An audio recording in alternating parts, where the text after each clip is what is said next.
Storja oħra li ġrat propjament li t-tifel ikun għandu x'jaqsam ma t-tifel tiegħi. Kien żgħir, kellu form meta miet il-papa tiegħi.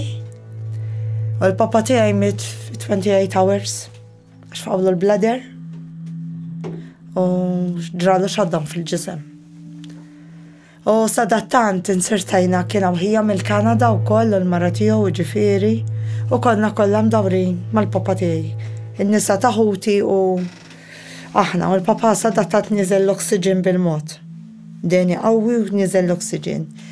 U l-papa l-mammi tiegħi kellha heart failure, ġifieri kienet ma tiflaħx ukoll.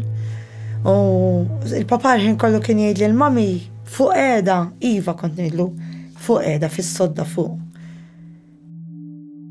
Isaqsi dejjem isem it-tifel. Mu sem ir-raġel u għal kulħadd, imma ħuti u n-nisa tagħhom u jiena dimmiegħu. Jiena ma tajx każ il-papa tiegħi sadattant wasal is-sib, niżillu l-oksiġen. Beda jsejjaħ l-isem tat-tifel tiegħi, baqa' jsejjaħ.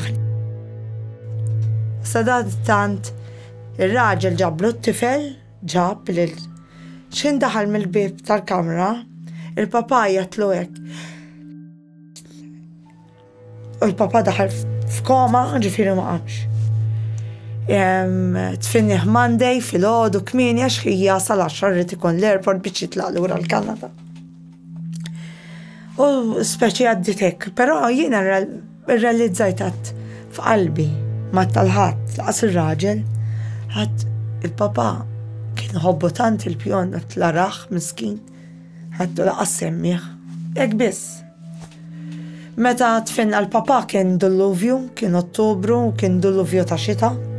U l-għada 3 l-istess kienet mal-tempata sajjetti u tifel kien kinder 2 u għat ma nibatu skola tħalliħ jorqot speċi. Pero tifel għat ma kien kif inqumu aħna l-parents għajt li ħajqumu għat ma kien jibqa wahdu. Ġar kamra għat ma kien jibqa wahdu. Allura kont nieħdu filma mill papa fis-sodda magħhom għax jien kont ngħix magħhom.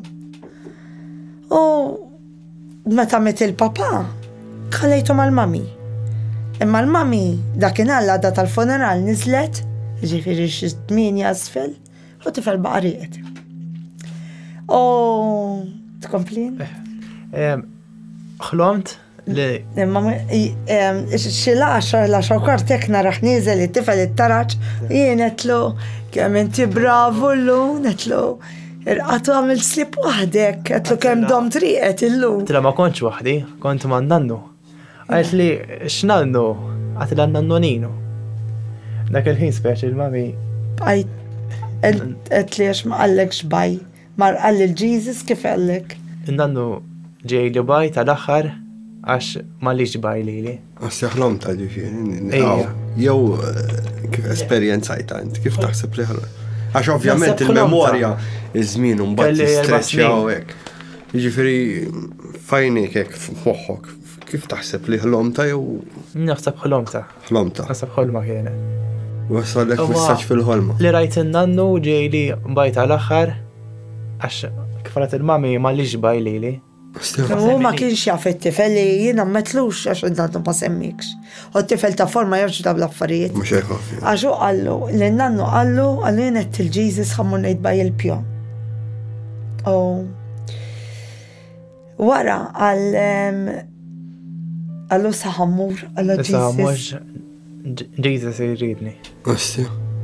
Umbat daqsek il-ħolma tal-qed. Daqsek. Batnik bidak il-ħin u għat. Il-tifel biex għat jgħid li daw l-affarijiet ma jafx daw l-affarijiet. Il-papa ġi jgħidlu bajt tal-aħ. U l-unnoka, ħolma li niftakar, għax s-soltu dejjem noħlom xaġa xan ta' kemm ninsa. Tinsija. Ma del ħolma kelli 4 snin. Nibqa' niftakar ċara.